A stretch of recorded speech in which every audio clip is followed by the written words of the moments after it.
Pour le début de soirée, voici le grand journal. Tout d'abord, la ville de Saint-Georges-de-Beauce a subi une perte importante aujourd'hui.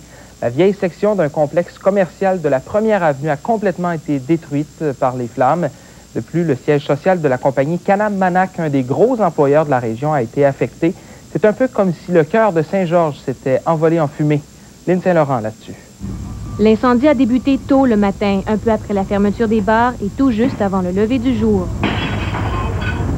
Les gens de Saint-Georges-de-Beauce ne se trouvent donc pas sur les bancs de l'église en cette journée de dimanche. Les flammes offrent un véritable spectacle à la foule qui s'agrandit. Mais c'est une vue plutôt triste pour ces curieux. Le vieux bâtiment abritant le manoir Chaudière, un restaurant et un bar, est le cœur de la ville de Saint-Georges-de-Beauce. Oui, c'est là que j'ai rencontré ma femme pour la première fois, il y a 13 ans. Et c'était l'endroit où les jeunes allaient veiller souvent. C'est sûr que ça fait quelque chose en dedans.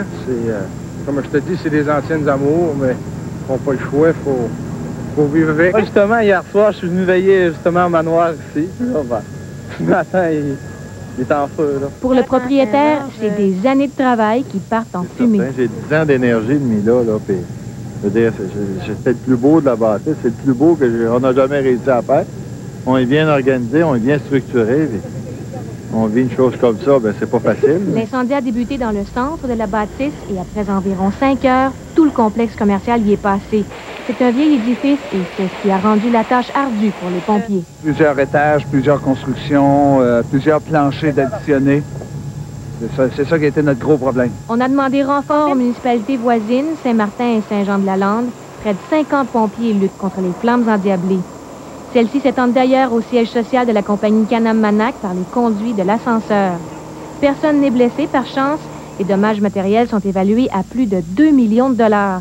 On ne sait pas ce qu'a initié les flammes. La Sûreté municipale de Saint-Georges demande assistance à la division des crimes contre la propriété de la Sûreté du Québec. Ah, c'est sûr qu'on va faire le tour de toutes les sections qu'il y avait dans la bâtisse, là, les restaurants, puis les discothèques, les propriétaires, différents propriétaires ou locataires là, les différents commerces qu'il y avait là.